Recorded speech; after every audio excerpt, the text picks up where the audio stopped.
الله أكبر الله أكبر لا إله إلا الله والله أكبر الله أكبر ولله الحمد الله أكبر الله أكبر الله أكبر لا إله إلا الله والله أكبر الله أكبر ولله الحمد.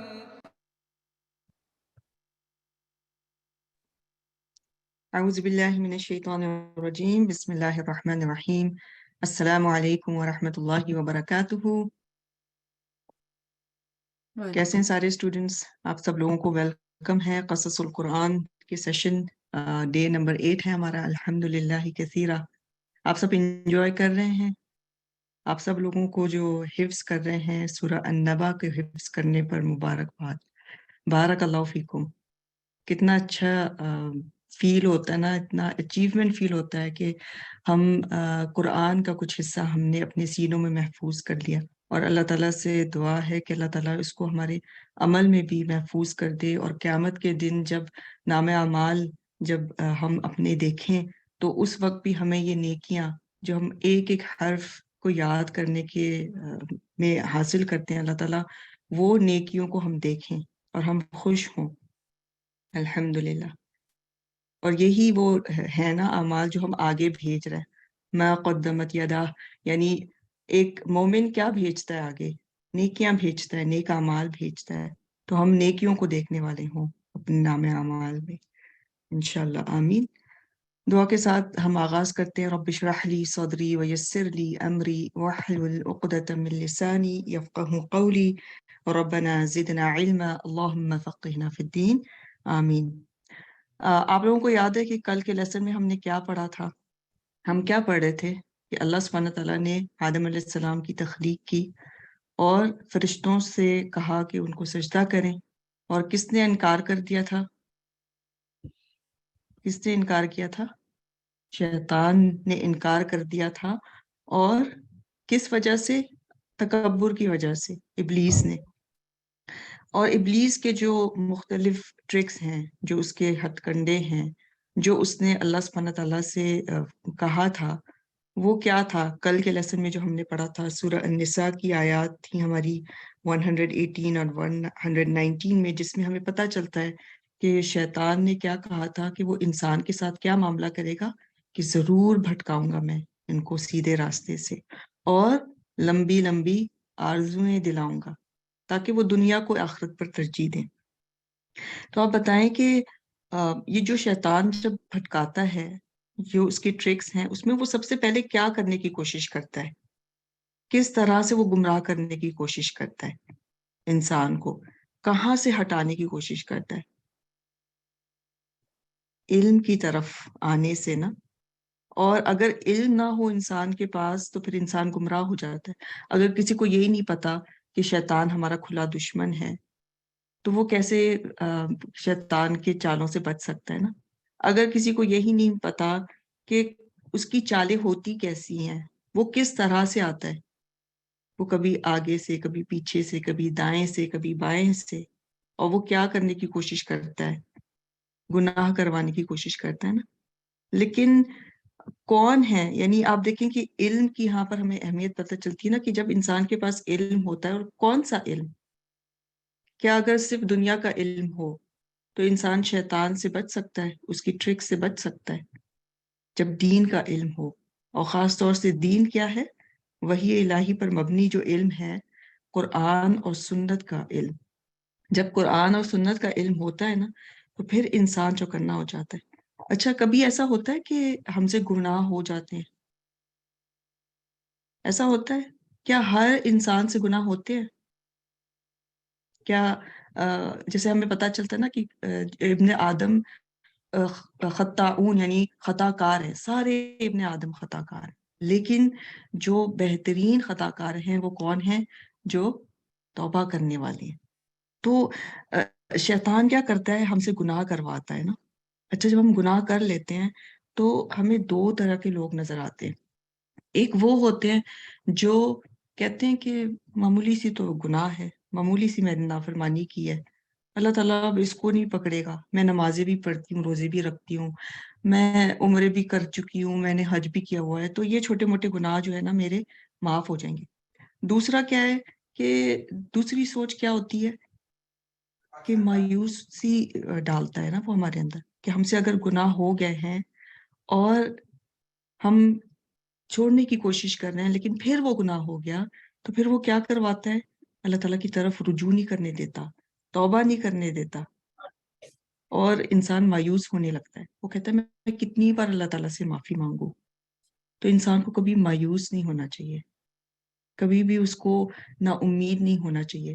ہمیشہ اللہ سبحانہ تعالیٰ کی رحمت کو سوچنا چاہیے کہ اللہ تعالیٰ بہت رحم کرنے والا ہے اور مجھے توبہ کرنا ہے، مجھے پلٹنا ہے، مجھے سچی توبہ کرنا ہے. ہاں مجھے یہ گناہ چھوڑنا بھی ہے اور مجھے نیکیوں کی طرف آنا ہے.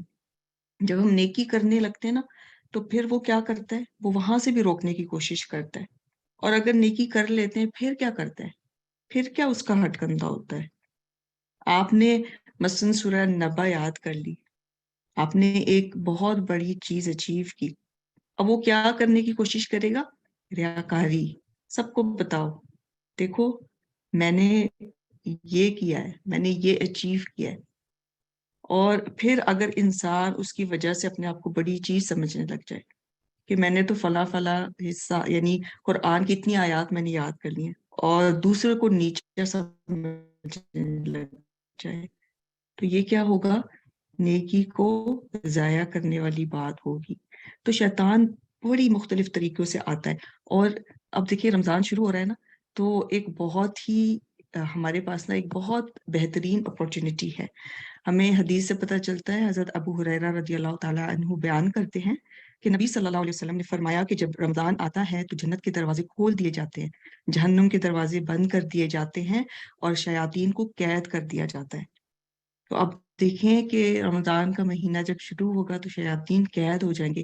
ان کے جو وسوسے ہیں وہ ہم اس سے نہیں یعنی کہ افیکٹ ہوں گے. اگر ہم واقعی یعنی تقوی والے ہیں نا تو شیاطین کے جو ہتھ کنڈے ہیں وہ ہمیں سمجھ آ جاتے ہیں کہ وہ کیا کرنے کی کوشش کر رہا ہے، ہمیں کہاں پر روکنے کی کوشش کر رہا ہے. تو یہ اپورچونٹی ہے کہ جب جنت کے دروازے کھول دیے گئے ہیں تو کثرت سے ہم نیکیاں کریں آگے بڑھ بڑھ کے، اور اپنی نیکیوں کی حفاظت کریں. اور شیاطین سے یعنی آپ دیکھیں کہ اس مہینے میں اللہ تعالیٰ ہمیں ایک اپورچونٹی دیتے ہیں کہ ہم اپنے نفس کی ٹریننگ کریں. کیونکہ کئی بار ایسا ہوتا ہے نا کہ شیطان تو وسوسہ ڈالتا ہے، ہمارے اپنا نفس بھی کمزور ہوتا ہے اور ہم اس کی باتوں میں آ جاتے ہیں اور ہم گناہ کر لیتے ہیں، اور پھر وہ ہمیں لمبی لمبی آرزویں بھی دیتا ہے. تو ہمیں اپنے نفس کے لیے تقوی مانگنا چاہیے، کیونکہ رمضان کا جو مقصد ہے وہ کیا ہے؟ لعلکم تتقون، تاکہ ہم تقوی اختیار کریں، گاڈ کانشیسنس ہو ہمارے اندر. ہم کوئی بھی عمل کرنے سے پہلے سوچیں کہ اللہ سبحانہ تعالیٰ مجھے دیکھ رہا ہے. اور اس کے لیے ایک بہترین دعا ہے، اللہم آتی نفسی تقواہا وزکیہا انت خیر من زکاہا انت ولیہا ومولاہا، کہ اے اللہ میرے نفس کو اس کا تقوی عطا کر اور اس کو پاک رکھ، تو ہی اس کو بہترین پاک کرنے والا ہے، تو ہی اس کا ولی اور مولا ہے. تو اگر نفس کو پاک کرنے کی کوشش کریں گے، قد افلح من زکاہا، تو فلاح پائیں گے. کامیابی اسی میں ہے کہ انسان اپنے نفس کے تزکیے کی فکر کرے اور تقوی کے لیے دعا کرتا رہے. تو اللہ تعالیٰ سے دعا ہے کہ اللہ تعالیٰ ہمیں واقعی اس رمضان میں تقوی والا بنائے، ہمارے اندر کا جو تقوی ہے وہ بڑھ جائے، اور ہم باقی مہینوں میں بھی اللہ سبحانہ تعالیٰ کی اس پریزنس کو محسوس کریں ہر عمل کرنے سے پہلے کہ اللہ تعالیٰ موجود ہے، مجھے اللہ تعالیٰ کی نافرمانی نہیں کرنی، مجھے شیطان کے وسوسے میں نہیں آنا، مجھے اسے خوش نہیں کرنا، مجھے رحمان کا طریقہ اپنانا. انشاءاللہ آمین. چلیں آج کے لیسن کی طرف آتے ہیں. آج ہم کیا کریں گے؟ آج ہمارا ڈے نمبر 8 ہے. ہم آدم علیہ السلام کا قصہ پڑھ رہے تھے، انشاءاللہ اسی کو ہم کنٹینیو کریں گے. اور آج کی آیت میں آیت نمبر 35 ہے جس میں کہ ہم مختلف چیزوں کو پڑھیں گے. اس کو دیکھ لیتے ہیں۔ ایک تو ہم آدم علیہ السلام اور حوا علیہ السلام کا جنت میں داخلے کے بارے میں پڑھیں گے، اس کا ذکر آئے گا۔ پھر جنت سے مراد کیا ہے، یعنی جنت کیا ہے اور یہ کون سی جنت تھی، اس کے بارے میں جانیں گے۔ پھر جنت میں بھیجنے کے بعد آدم علیہ السلام کو اللہ سبحانہ تعالیٰ کچھ رہنمائی جو دی تھی اس کے بارے میں ہم دیکھیں گے۔ پہلی رہنمائی جو اللہ تعالیٰ نے دی وہ کیا تھی؟ شیطان سے خبردار کرنا۔ اور دوسری رہنمائی جنت کی نعمتوں کے بارے میں آگاہ کیا اللہ سبحانہ تعالیٰ نے۔ پھر ایک درخت سے قریب جانے سے منع کیا تھا، اور یہ درخت کیا تھا اس کی بارے میں کچھ باتیں، اور پھر ظلم کے بارے میں ہم دیکھیں گے کہ ظلم کے کیا معنی ہیں۔ تو یہ آج کے لیسن کی کچھ ہائی لائٹس ہیں۔ انشاءاللہ اپنی نیتوں کو خالص کرتے ہوئے ہم اللہ تعالیٰ سے دعا کرتے ہیں، اور ربی زدنی علما، اے میرے رب مجھے مزید علم عطا کر۔ اور اسی کے ساتھ ساتھ ہم اخلاص کی بھی دعا کرتے ہیں، اللہم اجعل عملی کلہ صالحا واجعلہ لوجہک خالصا ولا تجعل لأحد فیہ شیئا، آمین۔ انشاءاللہ ہم اپنے لیسن کو شروع کرتے ہیں۔ استاذہ ڈاکٹر فرحت ہاشمی سے انشاءاللہ ہم سنیں گے آیت نمبر 35 کی بارے میں کچھ ہائی لائٹس۔ بسم اللہ۔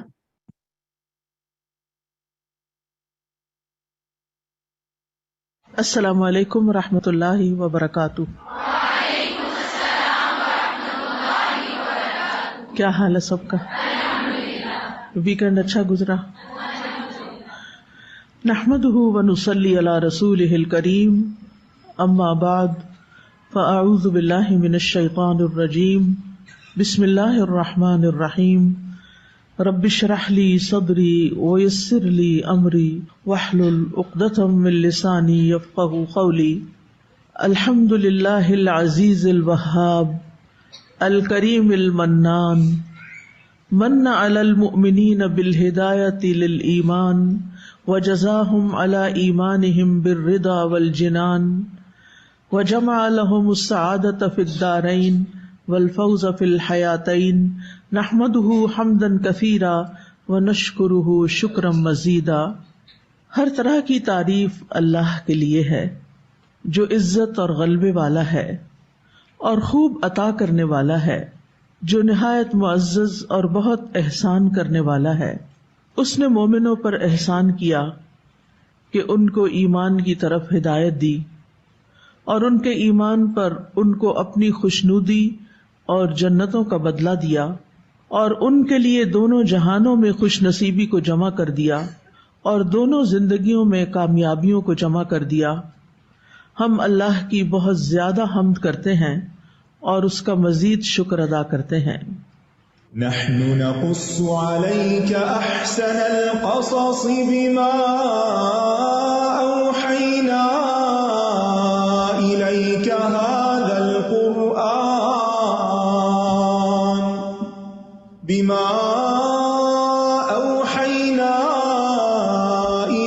هذا القرآن وإن كنت من قبله لمن الغافلين۔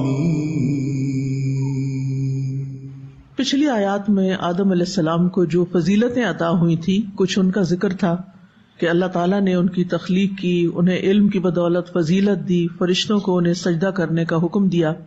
اس کے بعد ابلیس کے سجدے کا انکار اور آدم علیہ السلام کا کھلا دشمن بننے کا ذکر ہوا۔ اب اس کے بعد اللہ سبحانہ وتعالیٰ آدم علیہ السلام اور ان کی بیوی حوا علیہ السلام کو جنت میں بھیجتے ہیں اور ساتھ ہی انہیں کچھ ہدایات بھی دیتے ہیں۔ تو آیت نمبر 35 سے آج ہم شروع کریں گے۔ ارشاد باری تعالیٰ ہے، وَقُلْنَا يَا آدَمُ اسْكُنْ أَنْتَ وَزَوْجُكَ الْجَنَّةَ وَكُلَا مِنْهَا رَغَدًا حَيْثُ شِئْتُمَا وَلَا تَقْرَبَا هَذِهِ الشَّجَرَةَ فَتَكُونَا مِنَ الظَّالِمِينَ۔ اور ہم نے کہا اے آدم، تم اور تمہاری بیوی دونوں جنت میں رہو، اور اس میں سے جہاں سے چاہو بے روک ٹوک کھاؤ، لیکن اس درخت کے قریب نہ جانا، ورنہ تم دونوں ظالموں میں سے ہو جاؤ گے۔ وَقُلْنَا، اور ہم نے کہا، کس نے کہا؟ اللہ سبحانہ تعالیٰ نے۔ کس سے کہا؟ آدم علیہ السلام سے کیا کہا؟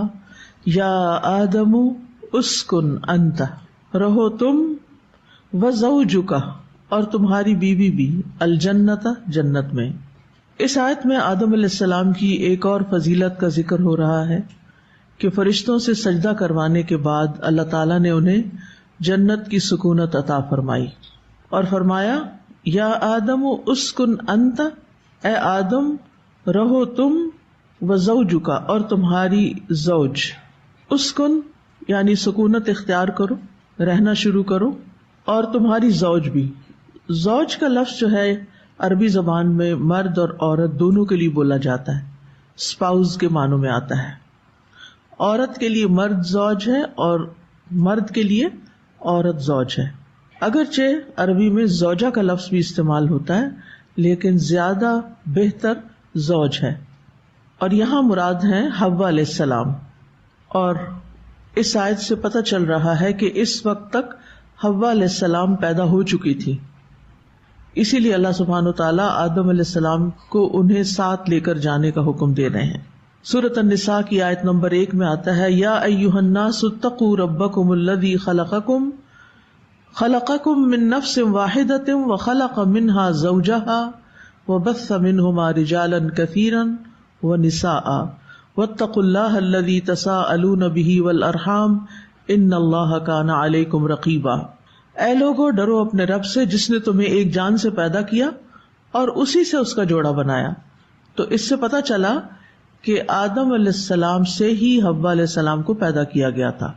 خلق منہا زوجہا، تو حوا آدم سے پیدا ہوئی اور پھر ان دونوں سے آگے نسل انسانی چلی، اور ان دونوں سے بہت سے مرد اور عورتیں دنیا میں پھیلا دیے۔ اور اللہ سے ڈرو جس کے واسطے سے تم ایک دوسرے سے سوال کرتے ہو، اور رشتوں کو کاٹنے سے بھی بچو، بے شک اللہ تعالیٰ تم پر پوری طرح نگران ہے۔ تو اس سے یہ بات بالکل واضح ہو جاتی ہے کہ حوا علیہ السلام کو آدم علیہ السلام سے پیدا کیا گیا۔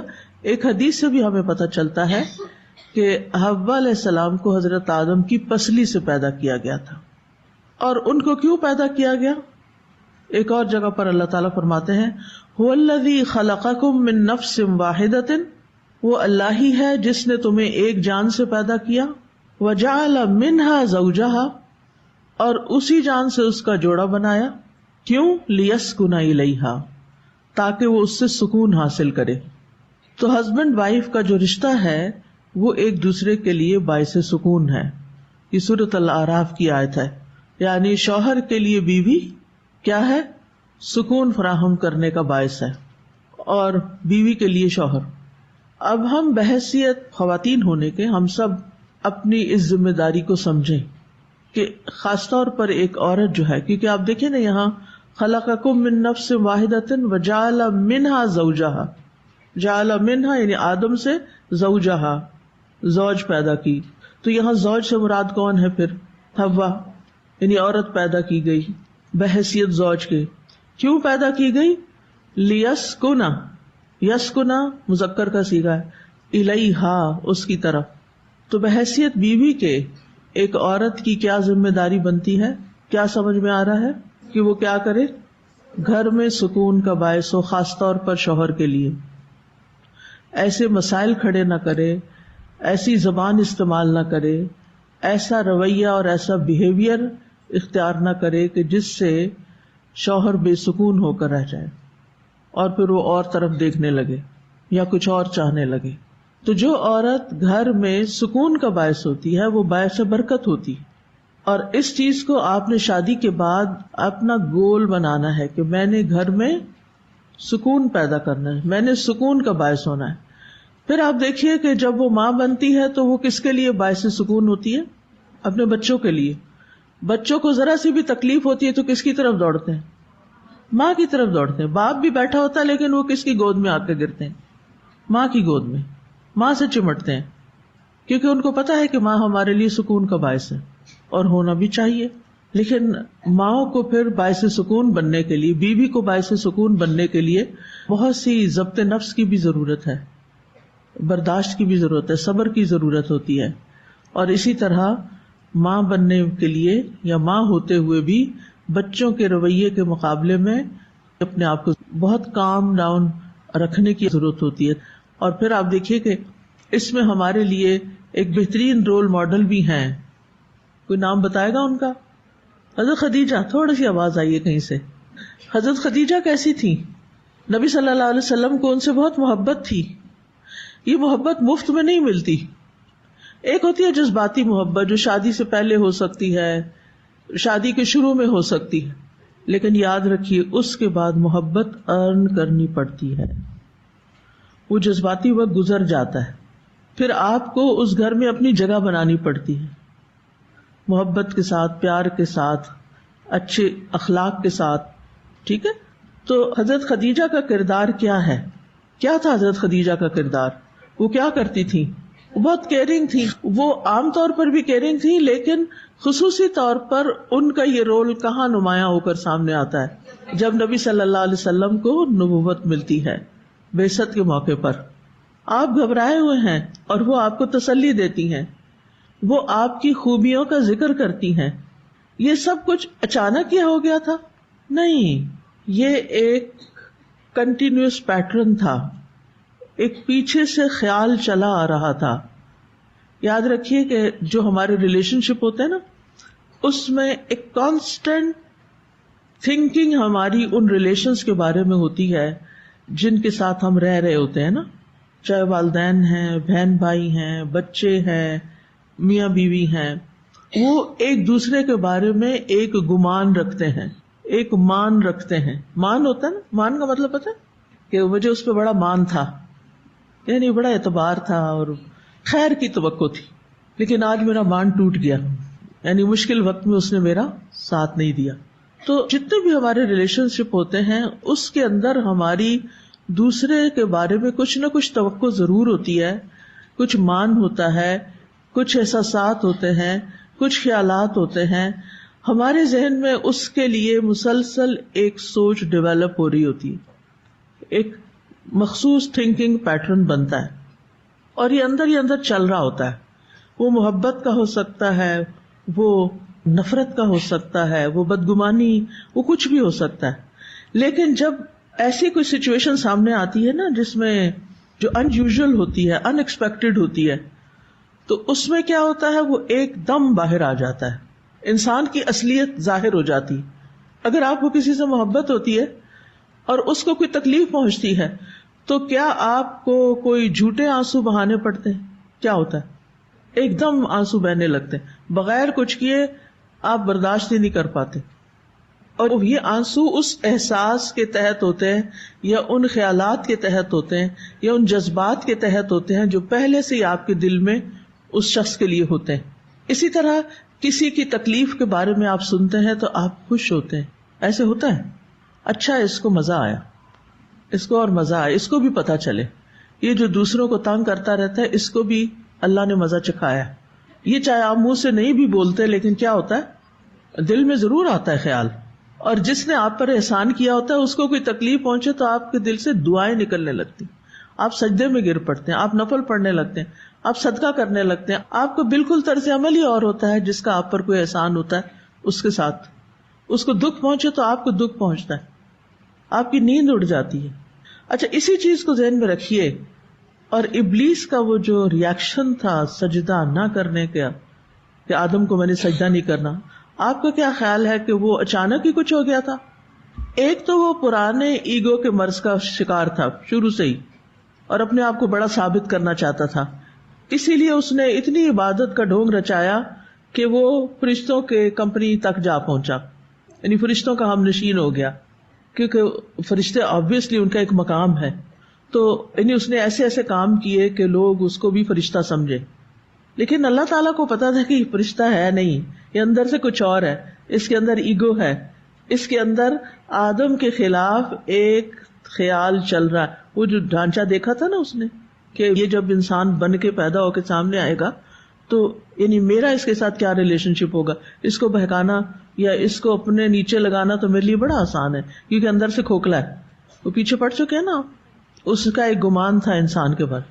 اب جو ہی اس کو حکم ملتا ہے تو اس کا فوری ریاکشن سامنے آ جاتا ہے, وہ کہتا ہے اسجد لمن خلقت طینا، کیا میں اس کو سجدہ کروں جس کو آپ نے مٹی سے بنایا؟ یہ جو انسان کا ذہن ہے نا، اور انسان کا باطن، انسان کا اندر، عام طور پر ہم اس کی اصلاح کی فکر نہیں کرتے، ہم اسے اگنور کرتے رہتے ہیں، اور پھر یہ جو ہم سے گناہ ہوتا ہے نا، یہ ہم سے غلط کام ہوتے ہیں، یا کسی کے ساتھ ہمارے ریلیشنز میں ایک دم خرابی آ جاتی ہے، یہ لڑائی بھڑک اٹھتی ہے، یہ اچانک نہیں ہوا کرتی کچھ، اس کے پیچھے ہمارا ایک کنٹینیوس تھنکنگ پیٹرن چل رہا ہوتا ہے. پھر کبھی زبان سے کوئی بات نکلتی ہے، کبھی کسی اور طرح وہ جیسچر ہمارا سامنے آتا ہے. تو حضرت خدیجہ جو تھیں وہ نبی صلی اللہ علیہ وسلم سے بہت جینوئنلی محبت کرتی تھی اور ان کی کیئر کرتی تھی. جب وہ غار حرا جاتے تھے اور سب کچھ چھوڑ کے گھر چلے جاتے تھے، بچے بھی حضرت خدیجہ پر، کام کاروبار بھی، بزنس بھی حضرت خدیجہ پر، ساری ذمہ داری حضرت خدیجہ پر، اور وہ نبی صلی اللہ علیہ وسلم گھر سے چلے جاتے ہیں. کیا وہ ایک دن بھی کوئی نیگیٹو ریمارک دیتی ہیں یا کوئی بری بات زبان سے نکالتی ہیں؟ جب وہ واپس آئے ڈرے ہوئے تو وہ کوئی اس طرح کی بات کرتی ہیں کہ مجھے پتا تھا یہ جو تم گھر سے غائب ہو جاتے ہو نا، تو یہ ایک دن یہ ہونا ہی تھا. یہ بھی تو کہہ سکتی تھی نا، اگر ان کے دل میں منفی خیالات ہوتے، اگر منفی خیالات ہوتے ان کے بارے میں، کیئر نہ ہوتی، تو پھر اس طرح کی بات سناتی.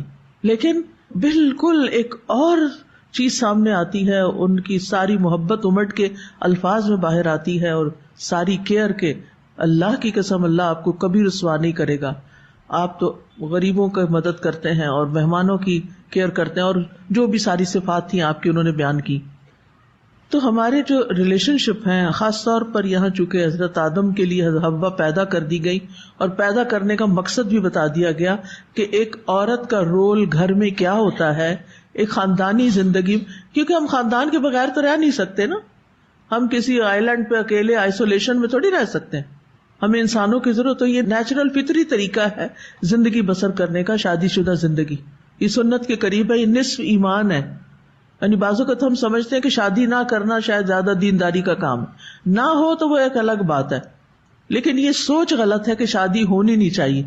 سوچ یہ ہونی چاہیے کہ ہاں اللہ تعالیٰ موقع لائے گا تو میں کر لوں گی، کیونکہ یہ نصف دین ہے، میرا ایمان ہے، یہ میری عبادت ہے، نکاح عبادت ہے اور ایک ثواب کا کام ہے، اس لیے میں کروں گی.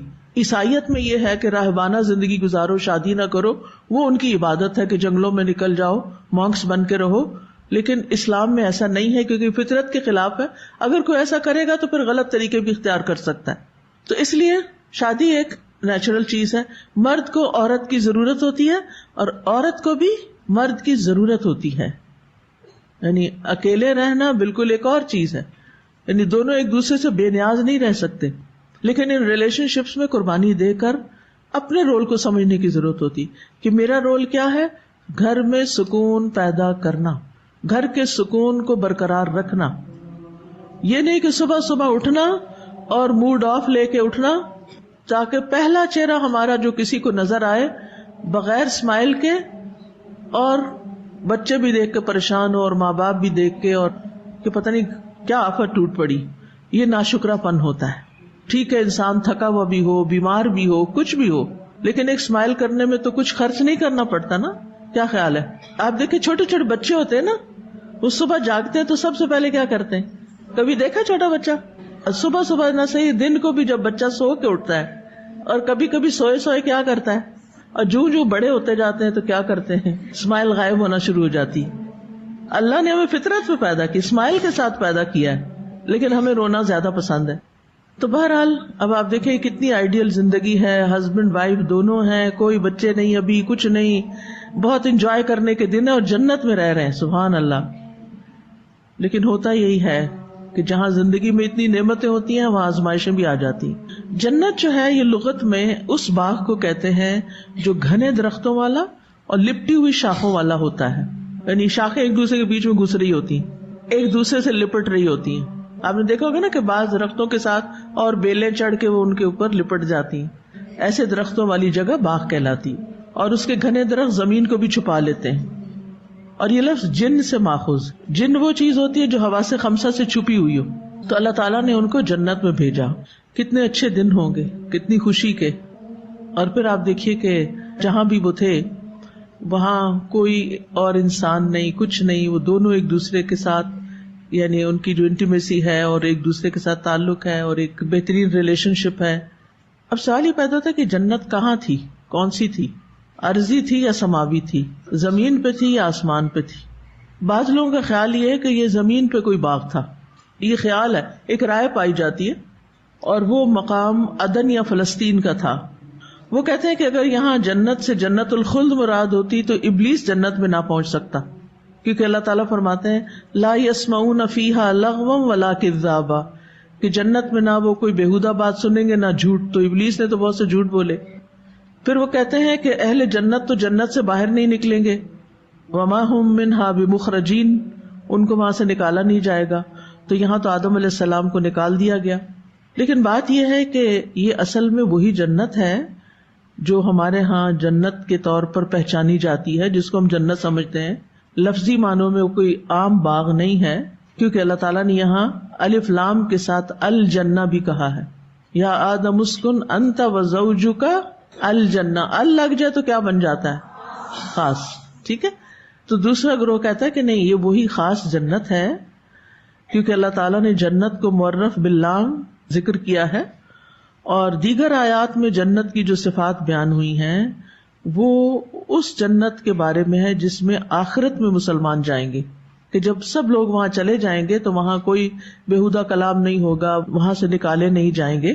آدم علیہ السلام کو تو پیدا ہی زمین کے لیے کیا گیا تھا، اور آدم علیہ السلام کو دھوکہ دینے کے لیے ابلیس کا جنت میں داخل ہونا بھی کچھ مشکل نہیں، کیونکہ ابھی اس پر کوئی ایسی پابندی نہیں تھی۔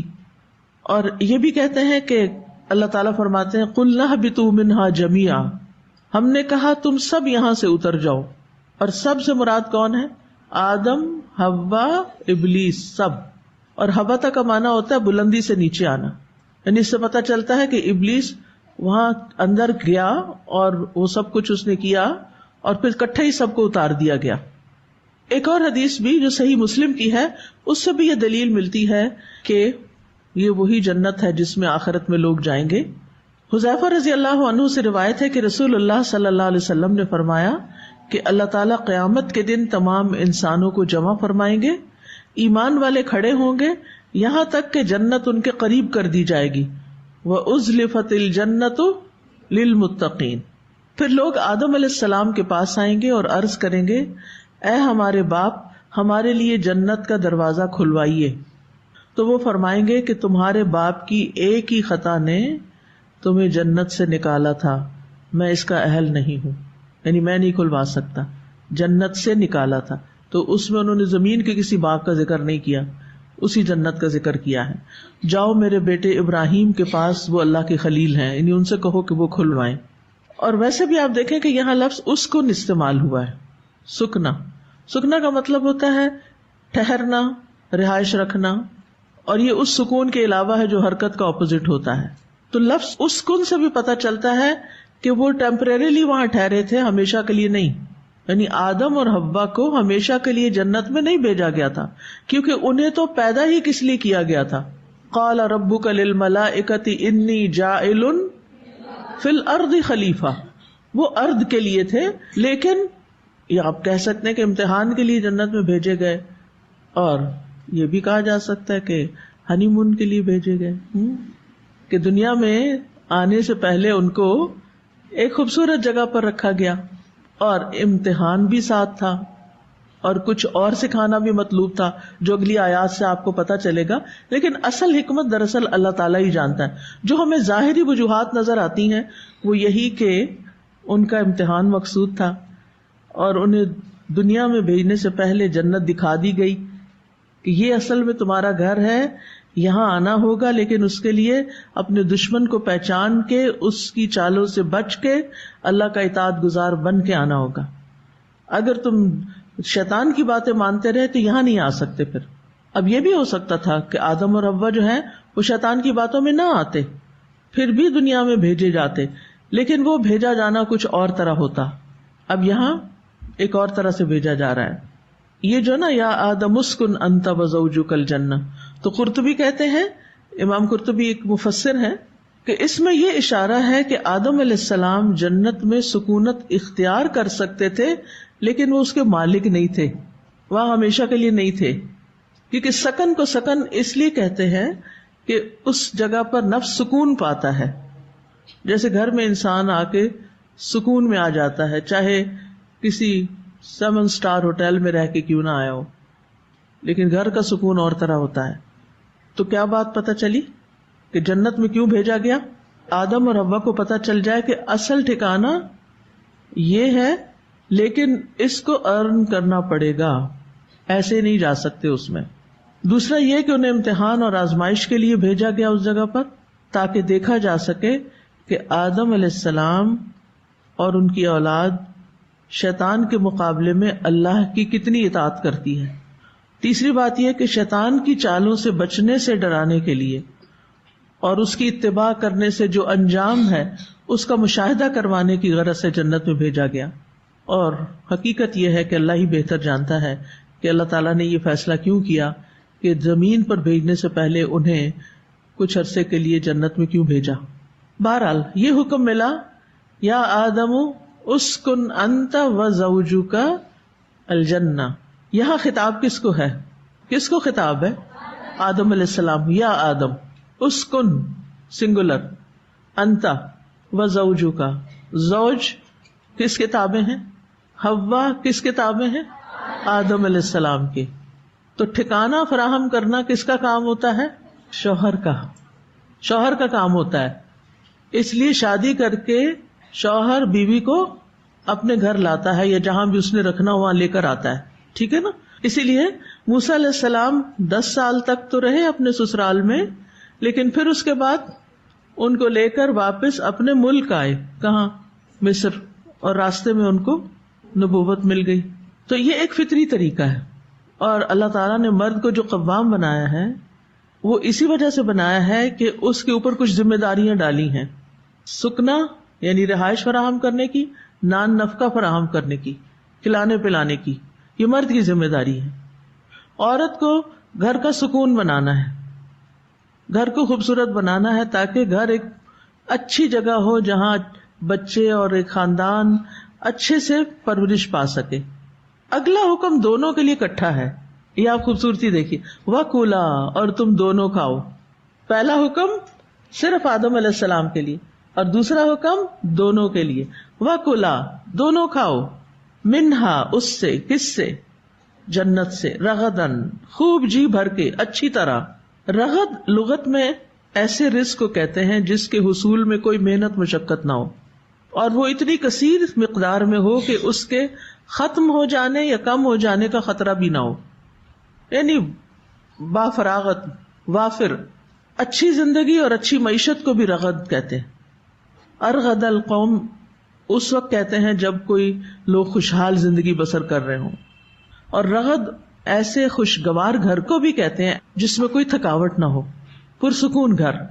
تو جنت میں بھیجتے ہوئے فرمایا وَكُلَا مِنْهَا رَغَدًا، اس میں سے خوب جی بھر کے کھاؤ، کوئی رکاوٹ نہیں، کوئی ہضم کرنے کی پریشانی نہیں، کوئی خریدنے کی، کوئی بنانے کی، یعنی سب کچھ تمہارا ہے. اور حیث شئتما، جہاں سے تم چاہو، یعنی جنت کی ساری نعمتیں تمہارے لیے ہیں. جہاں جہاں بھی کوئی نعمت ہے وہ سب تمہاری ہے. جیسے ایک انسان کے گھر میں جو کچھ ہوتا ہے وہ کس کا ہوتا ہے؟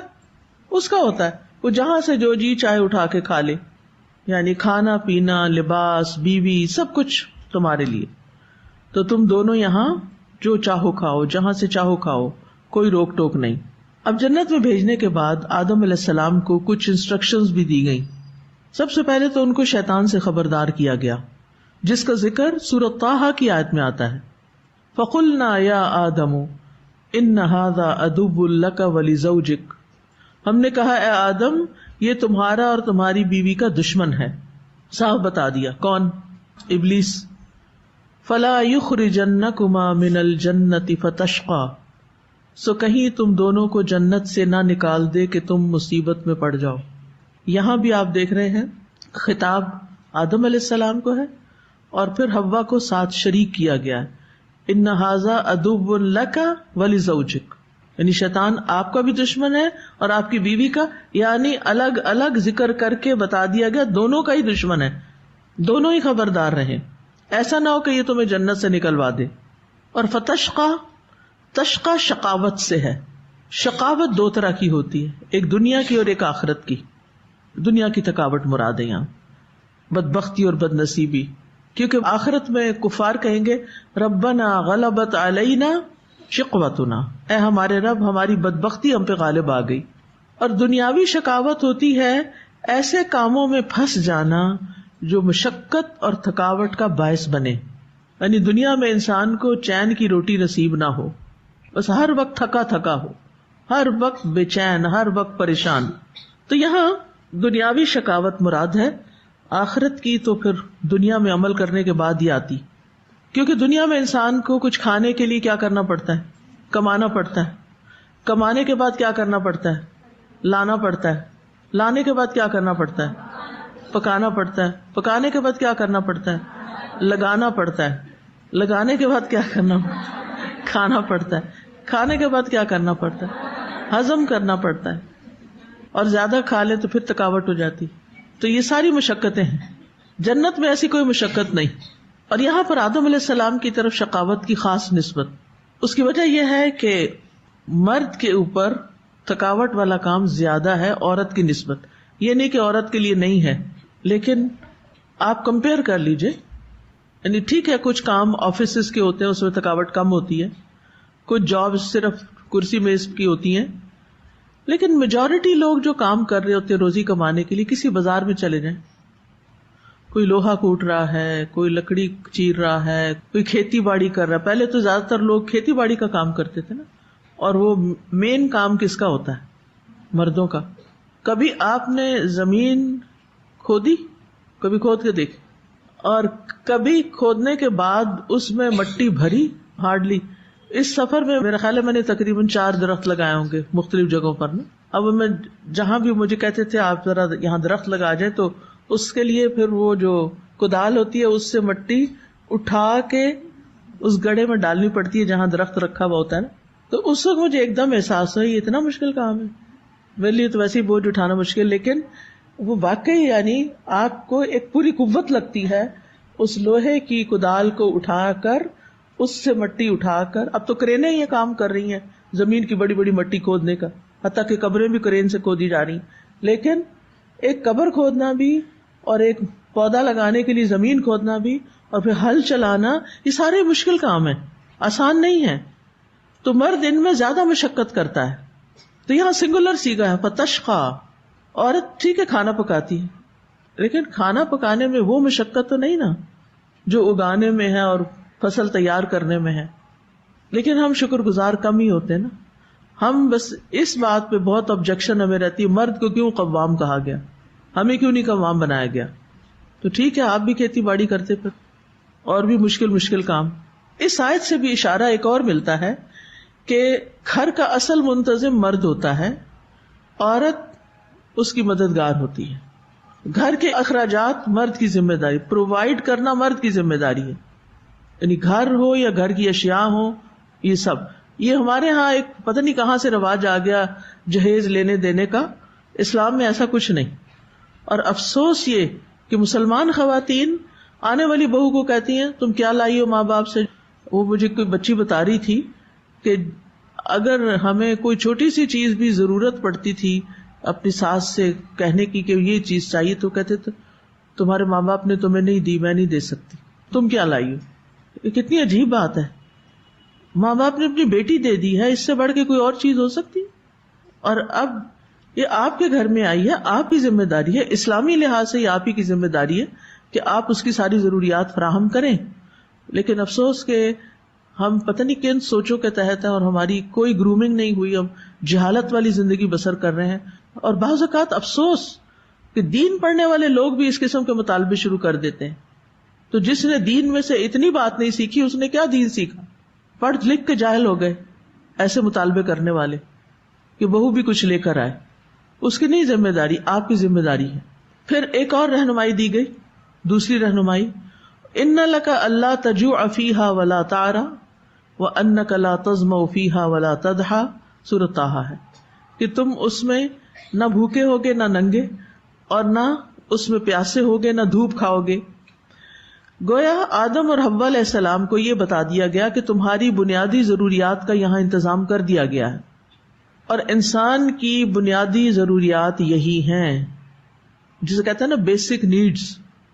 جب زکوٰۃ دینی ہوتی ہے نا تو یہ دیکھا جاتا ہے کہ کسی شخص کی بیسک نیڈس پوری ہو رہی ہیں کہ نہیں ہو رہی. وہ کیا ہے؟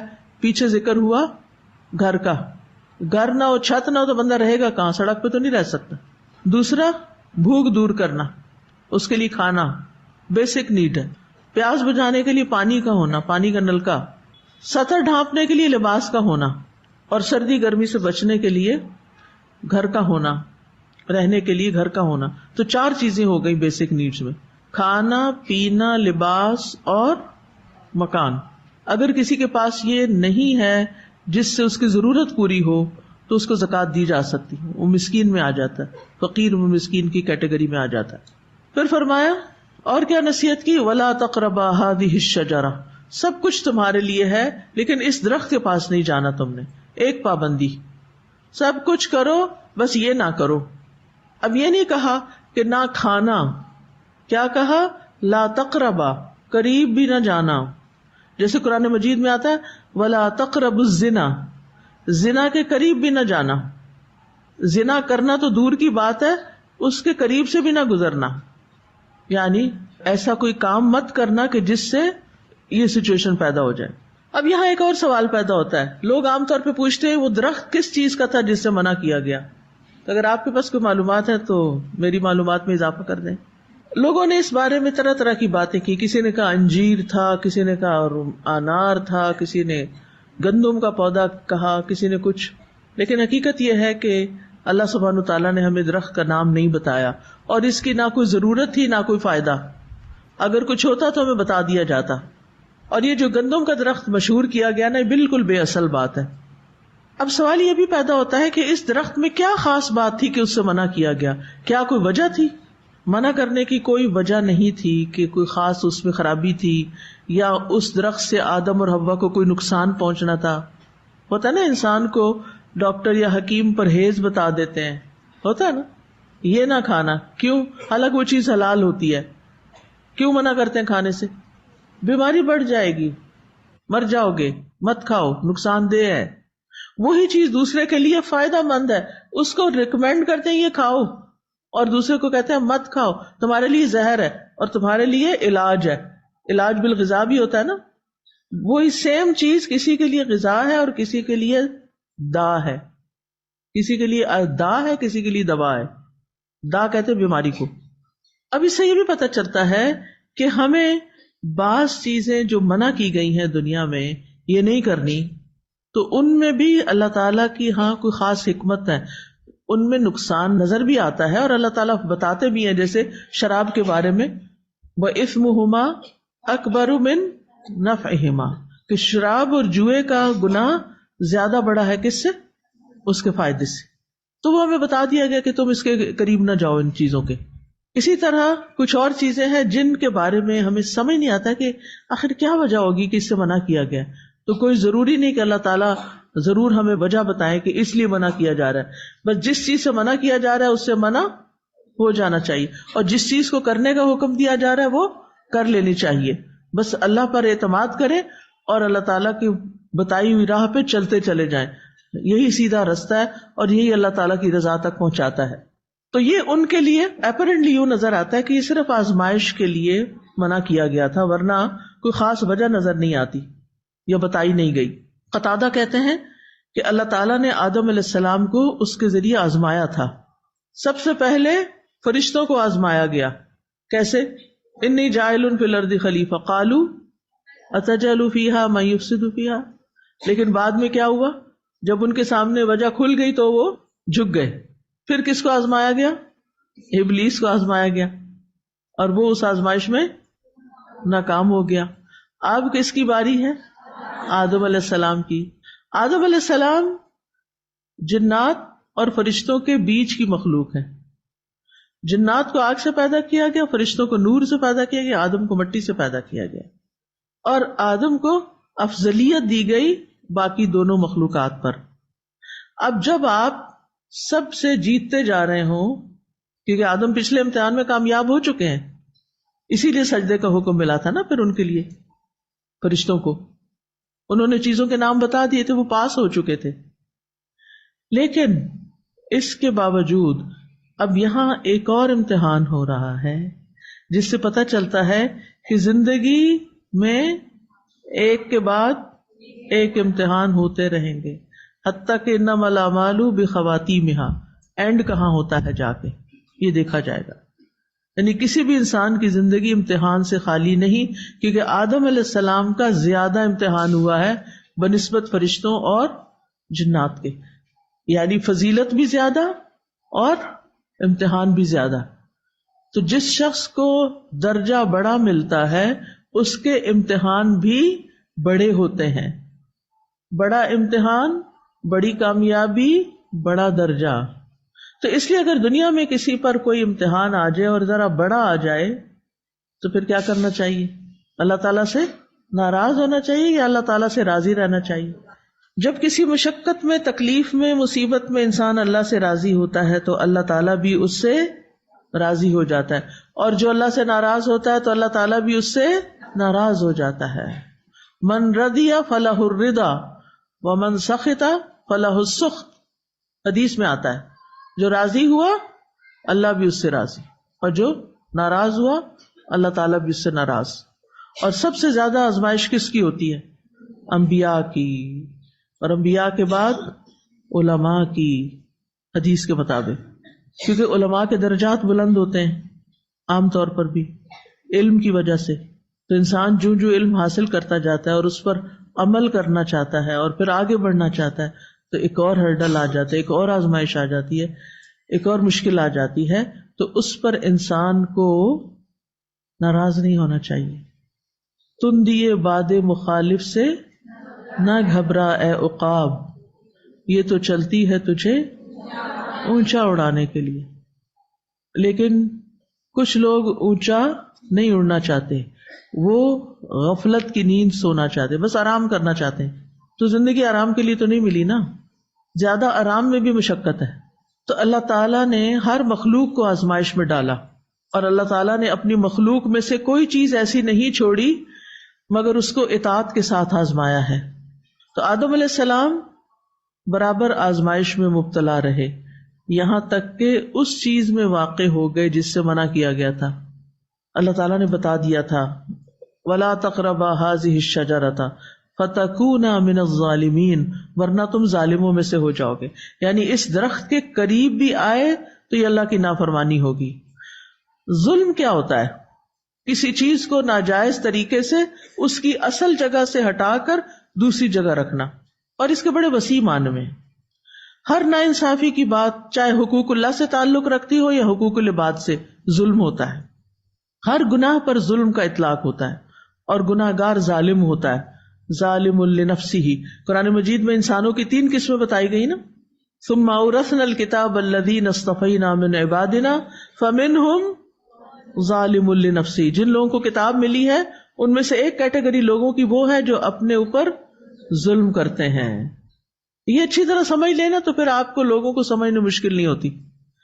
آپ کلاس میں فرسٹریٹ نہیں ہوتے کہ میں ان کو اتنا سکھاتی ہوں، ان کی اتنی تربیت کرتی ہوں، اور پھر بھی یہ باز نہیں آتے غلط کام کرنے سے. ایک دن میرے ساتھ کوئی آ رہا تھا تو میں نے اسے کہا ذرا اپنی جوتی احتیاط سے کہیں رکھو، ایسا نہ ہو کہ واپسی پہ جوتی نہ ملے. کہتے ہیں یعنی حیرانی کی بات تھی نا کہ یہاں سے بھی جوتی چوری ہو سکتی ہے، الہدا سے بھی جوتی چوری ہو سکتی ہے. ہاں، سب لوگ الہدا میں پڑھنے نہیں آتے، سب لوگ ہدایت کے لیے نہیں آتے، سب لوگ تقویٰ کے حصول کے لیے نہیں آتے، قرآن کی دولت لینے نہیں آتے. کچھ لوگ بد نصیب ہوتے ہیں، بدبخت ہوتے ہیں. وہ کیا کرنے آتے ہیں؟ اپنی جان پہ ظلم کرنے آتے ہیں. وہ جوتی جیسی چیز بھی پسند آ گئی تو وہ بھی اٹھا لیں گے. اور یہاں تو مجھے نہیں معلوم، کراچی میں ہماری جو کلاس ہوتی تھی وہ مارکیٹ کے اندر اوپر 7th فلور پہ پلازے پہ، اس سے بھی بڑا ہال تھا، اوپر ہوتی تھی. تو جب کچھ فقیروں وغیرہ کو اور کچھ پیشہ ور لوگوں کو پتا چلا کہ یہاں تو اتنی ساری خواتین جاتی ہیں تو انہوں نے بھی بھیس بدل کے اوپر آ کر جب کلاس ہو رہی ہوتی تھی تو وہ گھوم پھر کے جو چیز ادھر ادھر ہوتی تھی، کیونکہ میرا یہ ہوتا تھا کہ جب کلاس ہو ہر چیز بند کر دو، ریسپشن بند کر دو، دروازے بند، بس یہاں بیٹھ جاؤ، قرآن سنو سب. تو وہ باقاعدہ چوریاں ہونے لگ گئی. اب سمجھ نہ آئے گی کیا ہو رہا ہے. کرتے کرتے پتہ چلا کہ یہ تو پورا گینگ کا گینگ ہے. اچھا کچھ دن پہلے مجھے کسی نے بتایا کہ ہماری شادی پہ ایک بڑے عجیب واقعہ پیش آیا کہ شادی ہو رہی تھی اور کچھ لوگ آ کر اس میں کھانا کھائے جا رہے تھے اور چیزیں دیکھ رہے تھے. اور وہ بھائی یہ کون ہے؟ وہ تو ہر کوئی سمجھ رہا تھا شاید اس کے دوست ہیں اس کے دوست ہیں. اور وہ اچھے کپڑے پہن کے آ کے باقاعدہ پھر جب انویسٹیگیشن شروع ہوئی تو پتہ چلا کہ یہ ایک گینگ ہے جس نے یہی قصہ بنایا ہوا ہے کہ شادی ہال میں جب کھانا کھلتا ہے تو وہ گھس جاتے ہیں اور جا کے کھانا کھا کے آ جاتے ہیں، ڈاکو بن کے چوری کرتے ہیں. کس قدر افسوس کی بات ہے مسلمان ہوتے ہوئے. آپ کو پتہ ہے اس کی سزا دنیا میں کیا ہے؟ دنیا میں کیا سزا ہے پتہ ہے؟ ہاتھ کاٹنا. اگر چوری کرنے والے کا ہاتھ کاٹ دیا جائے تو ساری زندگی کے لیے بدنام ہو جائے، جو بھی اس کو دیکھے وہ جینے کے قابل نہ رہے. اتنی سخت سزا ہے. اور اگر کسی کو پتہ نہ چلا کہ کون چور ہے، دنیا میں نکل گیا بندہ دھوکہ دے کے، تو کیا قبر میں بچ سکے گا؟ کیا حشر والے دن بچ سکے گا جہاں ایک ایک ذرے اور ایک ایک چیز کا حساب ہونا ہے؟ تو ہر گناہ ظلم ہے اپنی جان پر. دوسرے پہ تو ہم کرتے ہی ہیں، اپنی جان پہ ظلم کرتے ہیں. تو امت مسلمہ میں 3 طرح کے لوگ ہیں جن کو کتاب ملی، وہ 3 طرح کے لوگ ہیں. قرآن پڑھنے والے طالب علم 3 طرح کے لوگ ہیں. فَمِنْهُمْ ظَالِمٌ لِنَفْسِهِ، کچھ ان میں سے اپنی جان پہ ظلم کرنے والے. قرآن بھی پڑھتے ہیں، حرام کاموں کا ارتکاب بھی کرتے ہیں. یا تو وہ قرآن چھوڑ دیں گے یا حرام کام چھوڑ دیں گے، ایک چیز تو ہونی ہونی ہے. دوسرے فَمِنْهُمْ مُقْتَصِدٌ، ان میں سے کچھ درمیانہ رو ہیں، بس روٹین میں چل رہے ہیں، کوئی مقصد نہیں، بس آ گئے ہیں کام کر رہے ہیں. اور کچھ واقعی قرآن کو قرآن سمجھ کے پڑھتے ہیں. وَمِنْهُمْ سَابِقٌ بِالْخَيْرَاتِ بِإِذْنِ اللَّهِ ذَلِكَ هُوَ الْفَضْلُ الْكَبِيرُ جَنَّاتُ عَدْنٍ يَدْخُلُونَهَا يُحَلَّوْنَ فِيهَا من أساور من ذهب ولؤلؤا ولباسهم فيها حرير وقالوا الحمد لله الذي أذهب عنا الحزن إن ربنا لغفور شكور الذي أحلنا دار المقامة من فضله لا يمسنا فيها نصب ولا يمسنا من لغوب. یہ کس کا انجام ہے؟ جن پر اللہ کا فضل ہو، جو قرآن پڑھ کر پھر نیکیوں میں دوڑ لگا دیں، جو اس کو بانٹنے والے بن جائیں، جو خیر کے کاموں کے لیے دوڑنے والے بن جائیں، انتھک محنت کرنے والے ہوں. تو پوری امت بھی ان 3 کیٹیگریز میں ہے اور قرآن پڑھنے والے بھی ان 3 طرح کے لوگ ہوتے ہیں. لہٰذا جو لوگ بھی کلاسز لیتے ہیں، ٹیچرز ہیں، گروپ انچارجز ہیں، وہ یہ اصول اپنے ذہن میں رکھیں اور اس کو سامنے رکھ کر لوگوں سے معاملہ کریں کہ کچھ لوگ آپ ایڑی چوٹی کا زور لگا دیں نہیں سدھرنے والے، کچھ لوگ بس رٹ رٹا کے چلے جائیں گے، کچھ لوگ آپ کو کریم آف پیپل ملیں گے کہ جو واقعی یہاں ہوتے ہوئے بھی خیر کا باعث ہوں گے اور جہاں جائیں گے خیر کی کنجیاں بن کے جائیں گے اور خیر ہی خیر پھیلائیں گے. تو اس لیے مایوس نہیں ہونا چاہیے کیونکہ ہم جنرلائز کر دیتے ہیں. ہم کہتے ہیں کوئی فائدہ نہیں اتنی محنت کرنے کا، کوئی نہیں سدھر رہے لوگ. نہیں، سب ایسے نہیں ہیں. جنرلائز نہیں کریں، اچھے لوگوں کو بھی ذہن میں رکھیں. لیکن آپ دیکھیے کہ جو مقربون ہوتے ہیں، جو سابقون ہوتے ہیں، وہ قلیل ہوتے ہیں، اور خاص طور پر آخری دور میں قلیل من الآخرین. جو زمانہ گزرتا جائے گا ایسے لوگوں کی تعداد کم ہو جائے گی. یہ ساری باتیں تو اللہ نے ہمیں بتا دی، اس لیے پریشان ہونے کی ضرورت نہیں ہوتی اور نہ کبھی اس پہ شرمندہ ہوا کرے، کیونکہ جو لوگ اس کام کی اہمیت کو نہیں سمجھتے وہ پھر ان چیزوں کو پکڑ کے تانا دیتے ہیں. وہ ہم الہدا کی لڑکی سے شادی کر کے لائے تھے اس کو گھر میں، تو اس نے تو ہمارے گھر کو ہی اجاڑ دیا اور یہ کیا اور وہ کیا. اب میں ایسی باتیں سنتی رہتی ہوں، تنقید ہوتی، میرے منہ پہ آ کے لوگ کہتے ہیں، ہمیں مسکراتی رہتی. میں کہتی ہوں کہ آپ نے کیا سمجھا تھا؟ قرآن پڑھ کے سارے ہی بدل جاتے؟ نہیں، یہ تو ہماری غلط فہمی تھی نا. سارے نہیں بدلتے، انسانوں کو انسان ہی سمجھنا چاہیے. بس یہ خوش قسمت ہوتے ہیں کہ جو واقعی اللہ کی کتاب کی قدر کرتے ہیں اور باقی پیچھے رہ جاتے ہیں. اللہ ہمیں آگے جانے والوں میں رکھے. تو اس آیت میں فَتَكُونَ مِنَ الظَّالِمِينَ کون ہو گئے؟ جو درخت کے اگر قریب گئے، حد توڑی، یعنی اللہ کی بات نہیں مانی. یہاں فَتَكُونَ کس کس کو خطاب ہے؟ دونوں کو خطاب ہے. کھانے کا بھی دونوں کا حکم ہے اور نہ کرنے کا بھی دونوں کا حکم ہے. امر بھی دونوں کے لیے، نہیں بھی دونوں کے لیے. دونوں مکلف اور اس میں مرد عورت برابر ہے. اب یہ جو عورت اور مرد کا مقام ہے اسلام میں سمجھ آ رہا ہے اس واقعے سے؟ اس واقعے کو اگر آپ غور سے پڑھیں ساری بات سمجھ آتی ہے. کچھ جگہوں پر اللہ نے مرد کو قوام بنایا، ذمہ داریاں دی ہیں، اور کچھ جگہ پر مرد اور عورت دونوں برابر ہیں. یہ بات جیسے بتائی گئی ہے نا ویسے ہی سمجھیں. ہر وقت برابری نہ کریں اور ہر وقت یہ بھی نہ سمجھیں کہ سارا اچھا کھانا مرد کے لیے اور عورت کو بچا ہوا ہی کھانا ہے. نہیں، دونوں کو ایک جگہ ایک میز پہ برابر میں بیٹھ کے کھانا ہے. جیسا کھاؤ ویسا کھلاؤ، جو پہنو ویسا پہناؤ. مردانہ کپڑے نہیں، یعنی اس قدر و قیمت کا، جیسا پہنو ویسا پہناؤ. یہاں برابری ہے، یہاں کمی نہیں ہے. آپ کا وہی اسٹیٹس ہے جو آپ کے ہسبینڈ کا ہے. ان چیزوں کو نہ سمجھنے کی وجہ سے معاشرے میں مشکلات پیدا ہو گئی. کہیں عورت کو انتہائی دبا دیا گیا، اس کو کھانے کے لیے بھی نہیں دیتے. ہر چیز کس کے لیے؟ تمہارے ابا کے لیے، تمہارے ابا کے لیے. حتیٰ کہ بچوں کو بھی نہیں دیتے.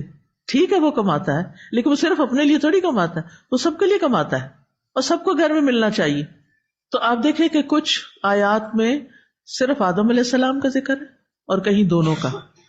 رہائش کے معاملے میں آدم کو خطاب ہے، کھانے پینے میں عورت مرد مشترک ہے، ضروریات زندگی مہیا کرنے میں مرد مکلف ہے. یا آدم اسکن انت وزوجک الجنت فکلا من حیث شئتما، سورۃ الاعراف میں آتا ہے. اور ضروریات زندگی مہیا کرنے میں فلا یخرجنکما من الجنت فتشقا، تشقا تم مشکل میں پڑو گے. کون؟ مرد. دونوں کے لیے نہیں آیا. تو اس آیت سے کیا باتیں پتہ چلتی ہیں؟ مختصراً ہم دوبارہ اس کی ریویژن کر لیتے ہیں، سبق سیکھ لیتے ہیں کچھ. سب سے پہلے یہ کہ آدم اور حوا علیہ السلام کے ساتھ اللہ تعالیٰ نے بہت محبت کا سلوک کیا، ان دونوں پر احسان کیا، انہیں جنت میں بسایا، عمدہ ٹھکانہ دیا. اب یہ نہیں پتہ چلا کہ ان کا نکاح کب ہوا تھا، اور ہوا بھی تھا کہ نہیں، کیونکہ حوا کس سے پیدا ہوئی تھی؟ آدم ہی سے پیدا ہوئی تھی.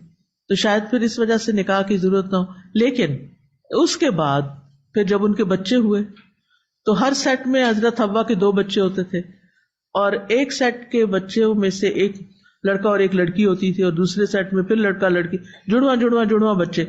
تو وہ ایک سیٹ کے بچے آپس میں شادی نہیں کر سکتے تھے، یعنی کہ کراس ہوتا تھا، دونوں الگ الگ، یعنی ایک سیٹ کا لڑکا دوسرے سیٹ کی لڑکی سے شادی کرتا تھا. اسی لیے تو حابیل قابیل کا مسئلہ ہو گیا تھا، وہ انشاءاللہ آگے پڑھیں گے ہم.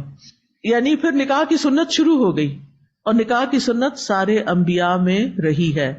سورۃ الرعد میں اللہ تعالیٰ فرماتے ہیں وَلَقَدْ أَرْسَلْنَا رُسُلًا مِّن قَبْلِكَ وَجَعَلْنَا لَهُمْ أَزْوَاجًا وَذُرِّيَّةً، اور یقیناً آپ سے پہلے بھی ہم نے کئی رسولوں کو بھیجا اور ہم نے ان کے لیے بیویاں اور اولاد بنائی.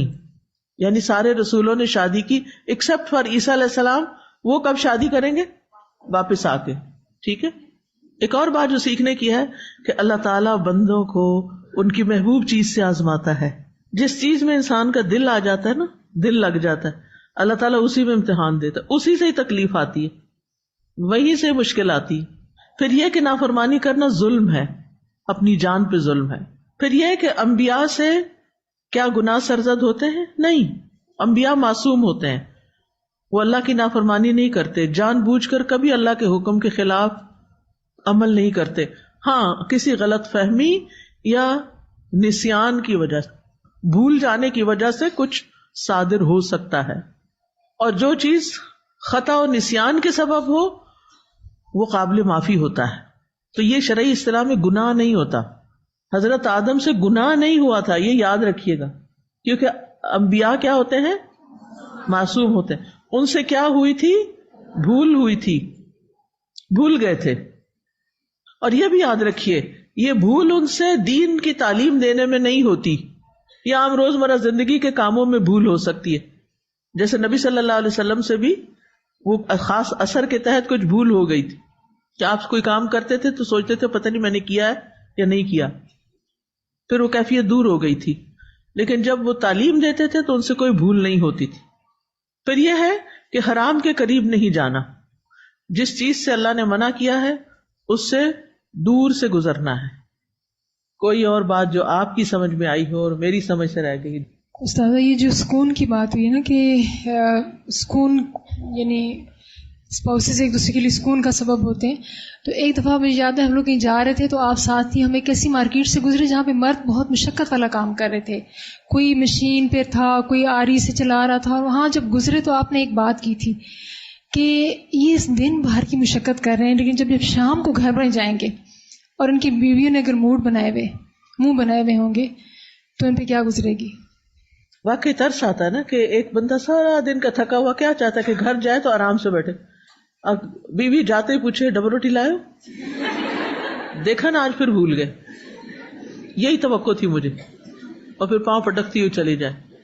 وآخر دعوانا ان الحمد للہ رب العالمین. سبحانک اللہم وبحمدک اشہد ان لا الہ الا انت استغفرک واتوب الیک. السلام علیکم ورحمۃ اللہ وبرکاتہ. فاقصص القصص لعلهم يتفكرون.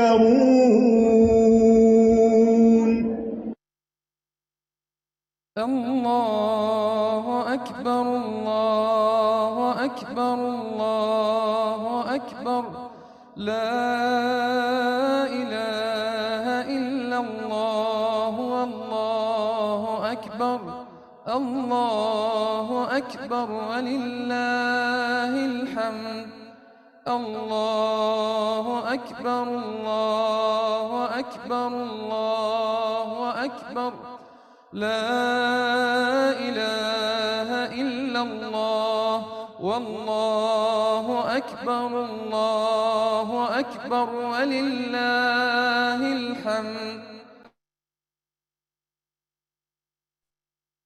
بسم اللہ. السلام علیکم ورحمۃ اللہ وبرکاتہ. مائی ڈیئر اسٹوڈنٹس, الحمدللہ کثیرہ ہم نے آج کا لیسن کمپلیٹ کر لیا, اور آج کا لیسن تو بہت ہی زبردست تھا. اور میں سوچ رہی تھی کہ ہم اسمائل کے بارے میں بات کر رہے تھے نا, تو کتنا ضروری ہے نا اسمائل کرنا, ایسا ہی ہے نا. چلیں انشاءاللہ کچھ باتوں کو فریش اپ کرتے ہیں آج کے لیسن میں سے. چلیں دعا مانگے میرے ساتھ. اللہم انا نسألک علما نافعا ورزقا طیبا وعملا متقبلا. آج جو مین فوکس تھا استاذہ نے جو کیا تھا وہ تھا ان آیات پہ, خاص طور پر آیت 35 and 36. ٹھیک ہے, اور اس میں آپ دیکھیں کہ جیسے کچھ کی ورڈز آپ کو اس آیت میں نظر آ رہے ہوں گے نا.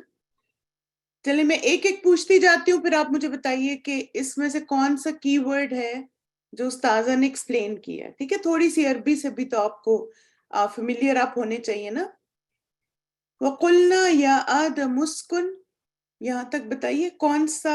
ماشاءاللہ, گڈ جاب. اسکن کا ورڈ استاذہ نے ایکسپلین کیا. انت وزوجک الجنہ, اس میں سے زوج کا لفظ ایکسپلین کیا. گڈ جاب ایوری ون, ماشاءاللہ, اللہ مبارک. وَكُلَا مِنْهَا رَغَدًا حَيْثُ شِئْتُمَا, اس میں سے کلا کو بھی اور رغدن کو بھی, دونوں کو. رغدن کو زیادہ ڈیٹیل میں بتایا. وَلَا تَقْرَبَا هَذِهِ الشَّجَرَةَ فَتَكُونَ مِنَ الظَّالِمِينَ, اس میں سے ان جنرل استاذہ نے ظالم کو بھی اور باقی اوور آل بھی بات کی. الحمدللہ, اللہ مبارک. میں ڈیئر اسٹوڈنٹس, چلیں انشاءاللہ اب دیکھتے ہیں. سب سے پہلا لفظ اور وہ ہے اسکن کو. چلے دیکھ لیتے پہلے.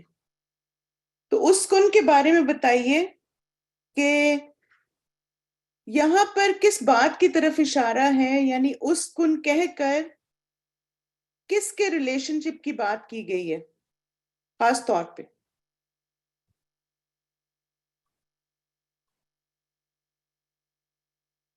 ٹیمپرری اسٹیٹ تھا, اور خاص طور پہ ہسبینڈ اور وائف کے ریلیشن شپ کی بات کی گئی نا اسکن کہہ کے. پھر اس کے بعد آپ دیکھیں انت وزوجک الجنہ, زوج کا لفظ بنیادی طور پر کس کے لیے استعمال ہوا ہے یہ بتائیے. اسپاؤز کے لیے. شاباش, یہ سب سے اچھی ٹرانسلیشن ہے اس کی, اسپاؤز. جیسے آپ دیکھیں عربی میں ولد کا لفظ جو آتا ہے نا, تو ولد جو ہے وہ چائلڈ کے معنوں میں آتا ہے. تو چائلڈ ہم کس کے لیے, دونوں بچوں کے لیے یوز کرتے ہیں نا, چاہے وہ میل ہو چاہے فیمیل ہو. جیسے مثلا فیمیل بچہ بھی تو آپ کہتے ہیں آئی ہیو اے چائلڈ، میل ہو تب بھی کہتے ہیں. تو اسی طرح عربی میں زوج کا لفظ جو ہے وہ شوہر اور بیوی دونوں کے لیے آتا ہے. اچھا اس آیت میں زوج سے مراد کون ہے خاص طور پر؟ بالکل اسکن کا صرف یہ مطلب نہیں ہے کہ آدم علیہ السلام was supposed to provide سکون as well. جی ہاں بالکل. اب دیکھیں کہ دونوں ہی مل کے گھر بناتے ہیں نا، یعنی ٹو وے ہوتا ہے. لیکن وہی بات ہے کہ چونکہ عورت کے اندر ایموشنل جو اسٹرینتھ ہے وہ زیادہ ہوتی ہے، تو وہ پھر اپنی ایموشنل اسٹرینتھ سے اپنے ہسبینڈ کے اندر بھی وہ کوالٹیز لا سکتی ہے. یعنی آپ دیکھیں دونوں کی اپنی اپنی اسٹرینتھس ہیں نا. عورت کے پاس ایموشنل اسٹرینتھ ہے تو اس نے اس کو یوز کرنا ہے، اور انشاءاللہ آپ دیکھنا کہ وقت کے ساتھ ساتھ پھر ہسبینڈ بھی وہ چیز ریئلائز کرنا شروع کر دیتے ہیں کہ مجھے ایسے کرنا چاہیے، میری وائف ایسے کر رہی ہیں، وہ اس طرح مجھے ٹریٹ کر رہی ہیں. ٹھیک ہے. اب آپ دیکھیں زوجک میں مرد اور عورت دونوں کے لیے استعمال ہوتا ہے. عورت کے لیے مرد زوج ہے اور مرد کے لیے عورت زوج ہے. اور اس آیت میں زوج سے مراد حوا علیہ السلام اس آیت کے کانٹیکس میں. ٹھیک ہے. پھر اس کے بعد آپ دیکھیں کہ اس کن میں 3 میننگز ہیں اس کے: ٹھہرنا، رہائش رکھنا اور جگہ پکڑنا. یہ کافی ساری انفارمیشن ہے، لیکن میں کہتی یہ 3 میننگ آپ ضرور اپنے پاس لکھ لیں کہ ٹیمپرری اسٹے تھا، اور پھر اس کے بعد وہ جیسے آ کے وہاں پہ انہوں نے اسٹے کیا کچھ عرصے. آلدو وہ ٹیمپرری تھا لیکن انہوں نے وہاں پہ قیام نہیں کیا. جیسے ہم کہیں پہ ٹریول کر کے جاتے ہیں تو وہ پرماننٹ سٹے نہیں ہوتا نا، تو اسی طرح ان کا بھی پرماننٹ سٹے نہیں تھا. اور پھر آپ دیکھیں امتحان ان سے لینا تھا، اور پھر اسی طرح یہ ہے کہ امتحان اور آزمائش کے لیے ان کو جنت میں بھیجا گیا تھا تاکہ دیکھا جا سکے کہ آدم علیہ السلام اور ان کی اولاد شیطان کے مقابلے میں اللہ کی کس قدر اطاعت کرتی. یعنی اصل میں ایک ٹیسٹ تھا. ایک بات جو بھی استاذہ نے اینڈ میں بھی آخر میں بتائی کہ انبیاء جو ہیں وہ معصوم ہوتے نا، وہ گناہ نہیں کرتے. یعنی یہ بات آپ دیکھیں کتنی زبردست ہے نا کہ انبیاء سے خطا ہوتی ہے یا وہ بھول جاتے ہیں، موسٹلی نسیان اس میں انکلوڈڈ ہوتا ہے. اچھا یہ بتائیں کہ آدم علیہ السلام کو تو زمین کے لیے پیدا کیا تھا، پھر جنت میں انہیں کیوں بھیجا گیا؟ چلیں آپ بتائیں، جو بھی میں نے کوئک سا آپ کو ریویو دیا. ان کو ٹیسٹ کے لیے شاباش، اور آزمائش تھی ان کی، اور پھر ان کو شیطان کی چالوں سے بھی واقف کرنے کے لیے. اور پھر آپ دیکھیں کہ یہ تو کچھ باتیں ہیں نا جو ہم سوچ سکتے ہیں، لیکن اصل میں کیا اس میں حکمت ہے وہ کس کو پتا ہے کہ اللہ تعالیٰ نے ان کو کیوں بھیجا تھا؟ اللہ سبحانہ تعالیٰ کو. ٹھیک ہے. تو پہلی چیز کہ تاکہ آدم اور حوا علیہ السلام کو معلوم ہو جائے کہ ان کا اصل ٹھکانہ یہی ہے، لیکن اس کے لیے ان کو کوشش کرنی ہے. پھر امتحان اور آزمائش کے لیے بھیجا گیا تاکہ دیکھا جا سکے کہ آدم علیہ السلام اور ان کی اولاد شیطان کے مقابلے میں اللہ تعالیٰ کی کس قدر اطاعت کرتی. اور پھر شیطان کی چالوں سے بچنے سے، ڈرانے کے لیے اور اس کی تباہ کرنے سے جو انجام ہے اس چیز کا مشاہدہ کروانے کے لیے جنت میں بھیجا گیا. یعنی کس طرح شیطان اپنی چالوں سے ایک پرسکون زندگی کو تباہ و برباد کر دیتا ہے. ایسے ہوا نا، آپ دیکھیں آدم علیہ السلام اور حوا علیہ السلام کے معاملے میں کہ ایک بالکل پیسفل سی لائف تھی ان کی، آرام سے زندگی گزار رہے تھے، اور پھر شیطان آیا اور پھر وہ بھول گئے آدم علیہ السلام اور حوا علیہ السلام. اور پھر آپ دیکھیں کہ ایک ان کا ٹیسٹ تھا پھر دنیا میں آنا. تو اس لیے انسان کو اس چیز کو پہچاننا چاہیے کہ اس وقت میرے ان لڑائی جھگڑوں سے سب سے زیادہ فائدہ کس کو ہوگا نا. کیونکہ آپ دیکھیں اگر شوہر ہر وقت لڑتے جھگڑتے ہیں تو اپنا نقصان کر رہے ہیں، اگر بیوی لڑتی جھگڑتی تو اپنا نقصان کر رہی، کیونکہ آخر میں دونوں سفر کرتے ہیں. اور پھر اس کے بعد اگر بچے ہوں تو بچے بھی. تو ذرا سا اگر روٹ کاز پتہ چل جائے نا ہمیں کہ اس لڑائی سے اور ان ساری چیزوں سے سب سے زیادہ خوش کون ہو رہا ہے، تو انسان پھر صبر بھی سیکھ جائے گا اور پھر حکمت بھی آ جائے گی انشاءاللہ۔ پھر اسی طرح آپ دیکھیں اللہ تعالیٰ ہی اصل حقیقت جانتے ہیں کہ زمین پر بھیجنے سے پہلے جنت میں داخل کرنے کی کیا حکمتیں تھیں۔ اچھا اب بتائیے نیکسٹ ورڈ ہے رغدن۔ رغدن کے دو میننگ کون سے ہیں یہ بتائیں۔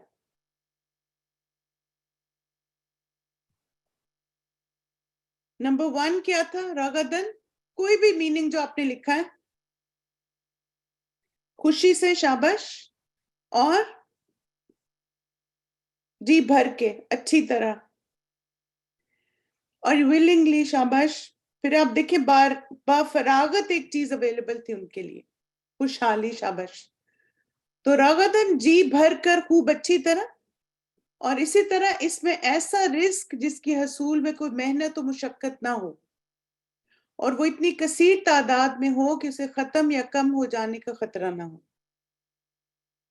یعنی آپ دیکھیں جنت میں ایسے ہوگا انشاءاللہ کہ پریشانی نہیں رہے گی، یہ نہ ہو جائے اور وہ نہ ہو جائے۔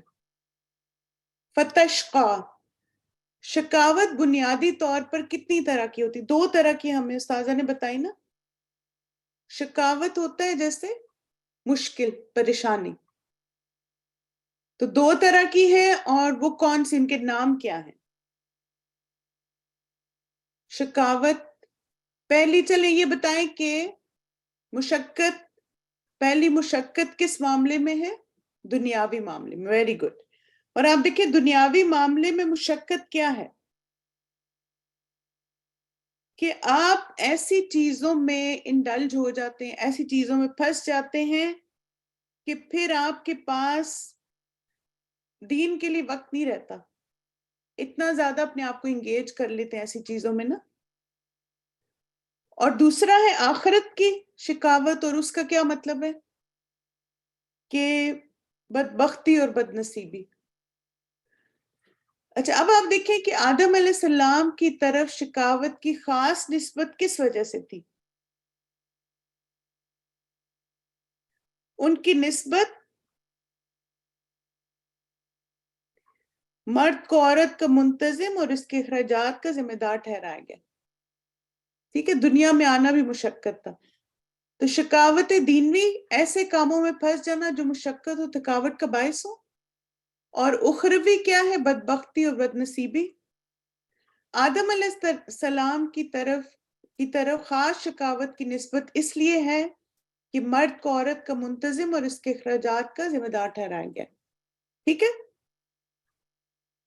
چلیں اب بتائیے کہ انسان جب دنیا میں آتا ہے تو اس کی 4 بنیادی ضروریات کون سی ہیں؟ جلدی جلدی لکھیں، آج تھوڑے آپ تھکے تھکے لگ رہے ہیں، روزہ کی تیاری کی وجہ تھک گیا آج۔ کھانا اور پینا گڈ، لباس ایکسیلنٹ، اور شیلٹر، ٹھیک ہے۔ تب آپ دیکھیں بھوک دور کرنے کے لیے کھانا، پیاس بجھانے کے لیے پانی، سطر ڈھانپنے کے لیے لباس، اور سردی گرمی سے بچنے کے لیے بھی لباس، اور اسی طرح آپ ٹھکانا بھی۔ آدم علیہ السلام اور حوا کو اس درخت کے قریب جانے سے کیوں منع کیا گیا؟ کیا وجہ تھی؟ ایک کوئی ریزن بتائیں۔ ان کا امتحان تھا، شاباش، اور کیا وجہ تھی؟ ان کی آزمائش تھی۔ اب دیکھیں کہ ایک جیسے آزمائش بھی تھی، ٹیسٹ بھی تھی نا، ٹیسٹ بھی تھا۔ اور پھر یہ کہ جیسے جب ایک انسان کو اللہ تعالیٰ کی اطاعت کا حکم دیا جاتا ہے تو ساتھ ہی کچھ چیزوں سے منع بھی کیا جاتا ہے۔ اچھا آپ یہ بتائیں کہ اگر آپ اوور آل اسلام کے احکامات کا جائزہ لیتے تو زیادہ چیزیں الاؤڈ ہیں یا زیادہ چیزیں حرام ہیں؟ یہ بتائیں، حلال اور حرام کو جب آپ کمپیئر کرتے ہیں تو زیادہ چیزیں الاؤڈ ہیں نا، اور آپ دیکھیں لمیٹڈ چیزیں حرام ہیں جو ہم ہاتھوں پہ گن سکتے ہیں، لیکن پھر بھی آپ دیکھیں وہ تھوڑی سی لمیٹڈ چیزیں ہیں اور ہم انہی کی طرف اٹریکٹ ہوتے ہیں بار بار۔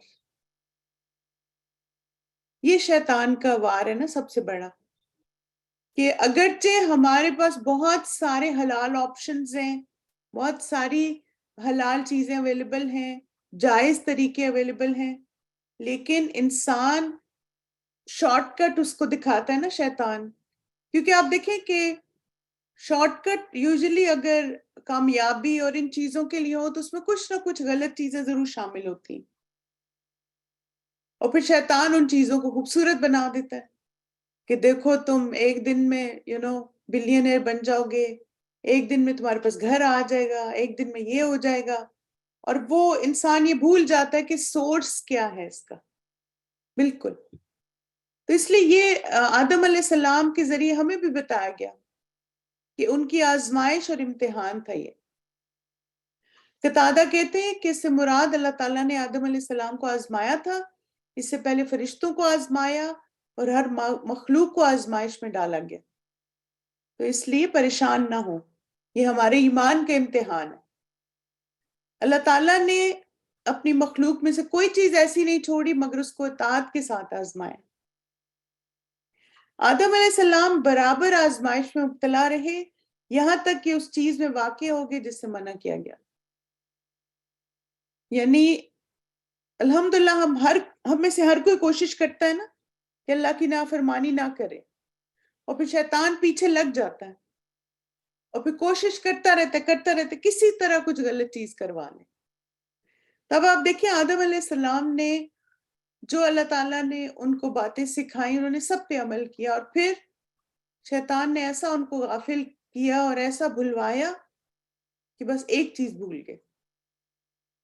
لیکن پھر آپ دیکھیں کہ فوراً سے پلٹ بھی آئے نا. فَتَكُونَ مِنَ الظَّالِمِينَ. اس آیت میں ظلم کس کو کہا گیا ہے؟ ظلم کیا ہے؟ شاباش. اللہ سبحانہ تعالیٰ کی نافرمانی کو ظلم کہا گیا. یعنی اور اس معاملے میں کیا تھا کہ اللہ تعالیٰ نے ان کو منع کیا تھا کہ اس درخت کے قریب نہیں جانا، لیکن پھر بھی وہ گئے، تو پھر اس بات کو ظلم قرار دیا گیا کہ انہوں نے اللہ تعالیٰ کی بات نہیں مانی. تو اس آیت میں اللہ تعالیٰ کی نافرمانی کو ظلم قرار دیا گیا ہے. اللہ تعالیٰ کی نافرمانی اپنے ہی نفس پر ظلم ہے اور دوسروں پر بھی ظلم ہے. یس. اچھا اب آپ دیکھیں کہ یہ دوسری بات کو کیسے آپ ایکسپلین کریں گے؟ اللہ تعالیٰ کی نافرمانی اپنی نفس پر ظلم ہے اور دوسروں پر بھی ظلم ہے. دوسروں پر کیسے ظلم ہو گیا؟ آپ اس پہ غور کریں گے اس بات پہ؟ اب دیکھیں کہ دوسروں پر اس طرح بھی ظلم ہوتا ہے. یس. کہ جب انسان سیلفش ہو جاتا ہے نا اور اپنے بارے میں سوچنا شروع کر دیتا ہے، تو پھر جو لوگ اس کے آس پاس ہوتے ہیں وہ بھی تو انسپریشن لیتے ہیں نا. یعنی پھر وہ کچھ عرصے کے بعد کیا سوچیں گے، اچھا اس کو جب ہماری فکر نہیں تو ہمیں کیا ضرورت ہے. ایگزیکٹلی. برے آثار. پھر آپ دیکھیں کہ وہ انسان اپنے آپ کو بھی ڈیمیج کر رہا ہے اور اپنے ریلیشنز کو بھی ڈیمیج کر رہا ہے. انسان جب کوئی بھی برا کام کرتا ہے تو وہ اپنے آپ کو تو نقصان پہنچاتا ہے، لیکن جو لوگ اس سے محبت کرتے ہیں، جو اس کے آس پاس ہوتے ہیں، جو اس کے خیر خواہ ہوتے ہیں، ان کو بھی نقصان پہنچاتا ہے. بالکل. نافرمانی سے بگاڑ پیدا ہوتا ہے. ایگزیکٹلی. یعنی لائف کی سائیکل ڈسٹرب ہو جاتی ہے اللہ کی نافرمانی سے. لوگ ایک راستے پہ چل رہے ہوتے ہیں اور پھر کوئی آ کے فتنہ ڈال کے اور پھر سب کو کنفیوز کر دیتا ہے. غلط کام کا اثر دوسروں پر بھی ہوتا ہے، کیونکہ جو اللہ کا حق نہیں دیتا وہ انسانوں کا کیسے دے گا. Very good point. شاباش. کیونکہ جس سے اللہ کی اطاعت آ گئی نا وہ بندوں کی بھی کرتا ہے. کیونکہ آپ دیکھیں کہ بندوں کے ساتھ حسن سلوک وہ اس لیے نہیں کرتا کہ اس پر یہ فرض ہے، بلکہ وہ اس لیے کرتا ہے کہ اللہ تعالیٰ کو یہ بات پسند ہے اور یہ بندے اللہ کے ہیں، مجھے اللہ کے بندوں کے ساتھ اچھا سلوک کرنا ہے. تو میں اکثر اپنے اسٹوڈنٹس کو کہتی ہوں کہ کبھی ہوتا ہے نا کہ آپ کا موڈ آف ہو جاتا ہے اور دل نہیں کرتا کہ آپ اپنے ہسبینڈ کے ساتھ مسکرا کے بات کریں، تو آپ اس وقت سوچا کریں کہ آپ کے ہسبینڈ اللہ کے بندے ہیں، تو اللہ کے بندے سے حسن سلوک کریں. یا پھر یہ سوچ لیا کریں کہ آپ کے ہسبینڈ مسلمان ہیں ایک مسلمان کو دوسرے مسلمان کو خوش کرنا چاہیے, مسکرا کے دیکھنا چاہیے, محسن بننے کی کوشش کریں. ایگزیکٹلی. آپ دیکھیں کہ ایک بات ہمارے دین کی بہت خوبصورت ہے, اور وہ یہ ہے کہ ہم نا اپنے عمل کے لیے جواب دہ ہیں. یہ چیز ہمیں بہت ریلیکس کر دیتی بعض دفعہ, کیونکہ خاص طور پہ کچھ لوگ جو بہت سینسٹیو ہوتے ہیں نا, اور بہت ان کے دلوں میں ہمدردی ہوتی دوسروں کے لیے, تو وہ چاہتے ہیں دوسرے لوگ بھی بدلیں نا. اللہ تعالیٰ نے مجھے ہدایت دی تھی, یہ بھی بدل جائیں. تو اس سے بعض اب بے صبرے بھی ہو جاتے ہیں. تو یہ ہے کہ آپ اپنے اچھے عمل سے, اچھے اخلاق سے, مسکرا کے اچھا معاملہ کرتے رہیں اور دعا کرتے رہیں انشاءاللہ. بالکل, اگر اپنے آپ کو فکس کر لیں تو انشاءاللہ باقی لوگ بھی فکس ہو جائیں گے. جیسے آپ دیکھیں کہ بعض دفعہ یہ بھی ہوتا ہے نا کہ کچھ لوگ نا ہمیں ٹیسٹ بھی کر رہے ہوتے ہیں کہ دیکھتے ہیں ان کے پیشنس کا لیول کیا ہے, کتنا ہے یہ کریں گے. تو بس آپ اپنے اوپر کام کرتے رہیں, اپنے آپ کو زیادہ بہتر کرتے رہیں, اپنے آپ کو پالش کرتے رہیں. اور جو جیسے ایسے لوگ ہیں جو آپ کی رسپانسبلٹی نہیں ہے, جیسے آپ دیکھیں کہ شوہر کو آپ اچھا اخلاق, اچھا معاملہ تو رکھ سکتے ہیں, لیکن ان کے عمل کی تو آپ جواب دہ نہیں ہے نا. تو جن کا عمل آپ نہیں بدل سکتے نا, ان کے لیے آپ دعا کریں. استاذہ نے ایک لیکچر میں بہت ہی اچھا ایک جملہ کہا تھا, مجھے بہت ہی وہ پسند ہے, کہ انہوں نے کہا تھا کہ دل بدلنا, حالات بدلنا اللہ کے اختیار میں ہے, انسانوں کے نہیں. انسان نہ دوسرے انسان کا دل بدل سکتے ہیں, اور نہ ہی انسان حالات کو بدل سکتے ہیں. یہ صرف اللہ کی ذات کر سکتی ہے. آپ کو اگر یہ بات سمجھ آ جائے نا, تو پھر آپ کبھی بھی انسانوں سے اپنے مسئلے نہیں ڈسکس کریں گے جو آپ کے گھر کو خراب کریں. آپ اللہ تعالیٰ سے رجوع کریں, اللہ سے باتیں کریں, اللہ تعالیٰ کے پاس سلوشن ڈھونڈیں. انما اشکو بثی وحزنی اللہ. اور آپ دیکھنا صبر کا پھل میٹھا ہوتا ہے, اگرچہ دیر ہو جاتی ہے, لیکن انشاءاللہ آپ پھر خود پرسکون رہتے ہیں. اب دیکھیں وہ کسی کا کال ہے نا, وہ کہتے ہیں کہ پریشانی نا تذکرہ کرنے سے بڑھتی ہے. ایسا ہوتا ہے آپ کے خیال میں؟ یعنی آپ کسی وجہ سے پریشان ہیں نا, آپ نے ایک کو میسج کیا, پھر بھی آپ بے سکون ہیں, پھر دوسرے کو کیا, پھر بے سکون ہے, پھر کال کر لی, پھر بھی بے سکون ہے. کیونکہ آپ دیکھیں کچھ لوگ تو آپ کو کہیں گے اچھا کوئی نہیں, چھوڑو, جانے دو, یہ مگر آپ کنسول نہیں ہوتے. کچھ لوگ کہتے ہیں ہاں کیا فائدہ ایسے بندے, ان تو بدلنا نہیں, چھوڑو اس کو اور اپنی زندگی میں آگے بڑھ جاؤ. یعنی کوئی آپ کو کسی سے کانکریٹ سلوشن نہیں ملتا جو آپ کی لائف کو پرفیکٹلی چلا سکے. اللہ تعالیٰ کے پاس پرفیکٹ سلوشنز ہوتے ہیں ہمارے مسائل کے. تو جب ہم اللہ سے مانگتے ہیں نا, تو ہم پھر بہتر راستے پہ چلتے ہیں. لوگوں کو جب بتاتے ہیں تو وہ ورسٹ ہو جاتی چیزیں بعض دفعہ, خاص طور پہ اپنے پیرنٹس کو. ایک تو آپ ان کو دکھی کر دیتے ہیں. آپ دیکھیں آلریڈی وہ بیچارے بوڑھے ہیں, وہ کیا کر سکیں گے آپ کے لیے, وہ آلریڈی بیمار ہیں, پریشان ہیں, آپ نے ان پریشانی اور بڑھا دی. تو اس لیے خود اپنا تعلق اللہ سے مضبوط کریں, اپنا ایمان مضبوط کریں. اب دیکھیں ہم لوگ صحابیات کے بارے میں پڑھ رہے نا اپنی فرائیڈے کی کلاس میں, تو الحمدللہ ہم نے بہت ساری صحابیات کے بارے میں ابھی تک پڑھا. تقریباً I think 45 کے قریب پڑھ چکے ہم صحابیات کے بارے میں. اور آپ یقین کریں کسی ایک صحابیہ کے بارے میں بھی ان کی لائف میں یہ پتہ نہیں چلتا کہ وہ ایک دوسرے کے گھر گئی ہوں اور بتایا ہو آج میرے بچوں نے یہ کر دیا, اور آج میرے شوہر نے یہ کر دیا, آج میری ساس نے یہ کہہ دیا, آج میرے سسر نے یہ کہہ دیا, آج فلانے نے یہ کر دیا.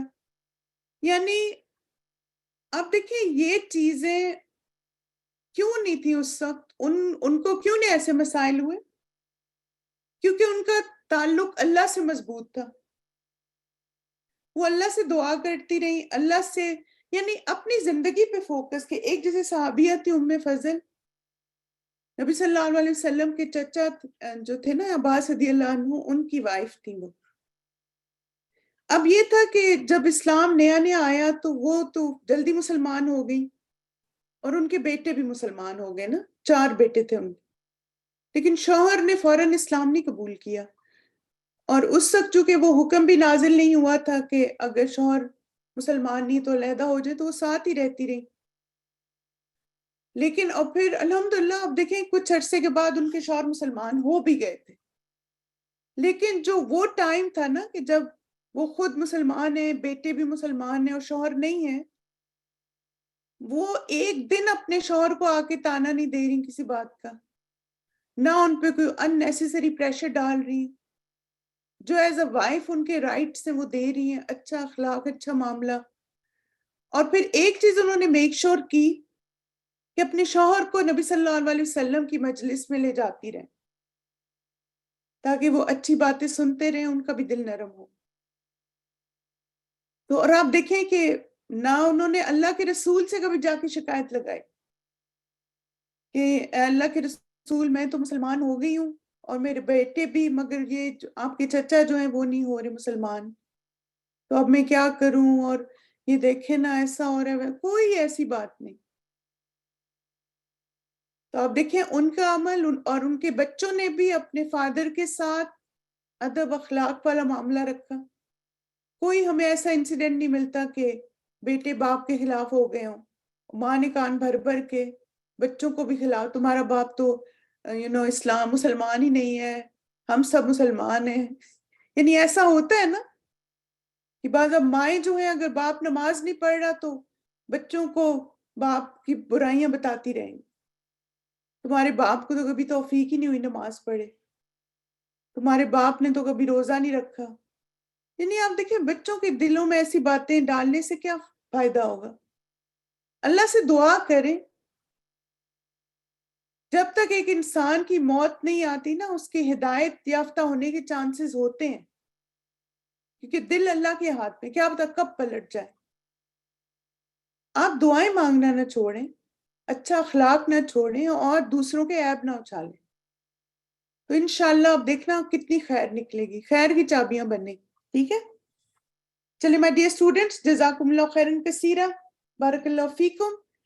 چلیے ہم تکبیرات کو سنتے ہیں اور پھر اس کے بعد انشاءاللہ اپنا دورہ قرآن کا لیسن سٹارٹ کرتے ہیں. ٹھیک ہے, سبحانک اللہم و بحمدک, اشہد ان لا الہ الا انت, استغفرک و اتوب الیک. السلام علیکم ورحمۃ اللہ وبرکاتہ.